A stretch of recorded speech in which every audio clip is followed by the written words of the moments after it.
I heard her call.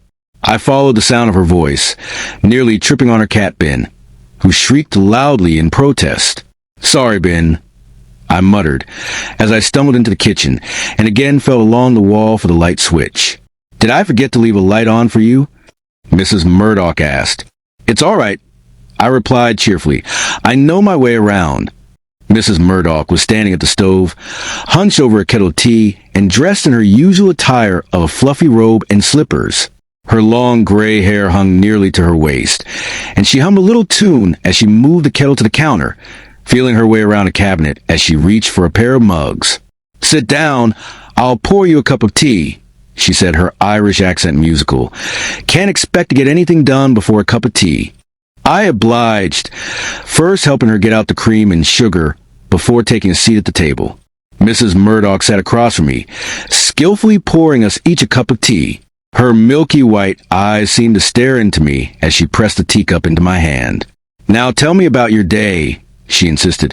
"How was school?" I sipped my tea before answering. This little ritual was a daily part of me and Mrs. Murdoch's routine, and I sometimes thought the most important part. Sure, helping her with the chores, weeding the garden, taking the trash out, cleaning up after her old cat. That was all important. But what Mrs. Murdoch really paid me for, I thought, was so she could have a little bit of company in this lonely house once in a while. It didn't seem to matter that it was always the same conversations that we had, most of the time. "School was fine, I guess," I answered finally. "Scooter's trying to get me to volunteer at the Haywalk this year. Kinda won't shut up about it. But you know Scooter.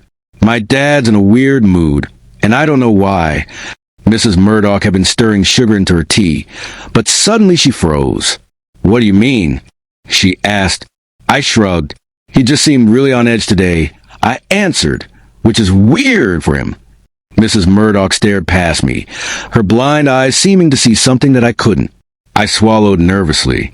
When a banshee gets that sort of look, you know it can't be good. I didn't press her. I knew that, whatever she was thinking, she'd only tell me when the time was right. I finished up my chores quickly that night, put the dumpster out to the end of the driveway, finished up the dishes, cleaned out Ben's litter box. When I was finished, Mrs. Murdoch saw me to the door, but before I walked away, she put her hand on my arm to stop me. "Be watchful of your father," she said. "I have felt a shifting of the wind. Something dark is coming over your house." I felt a shiver creep over my whole body, from the back of my neck to the soles of my feet. It wasn't the first time Mrs. Murdoch had said something strange and cryptic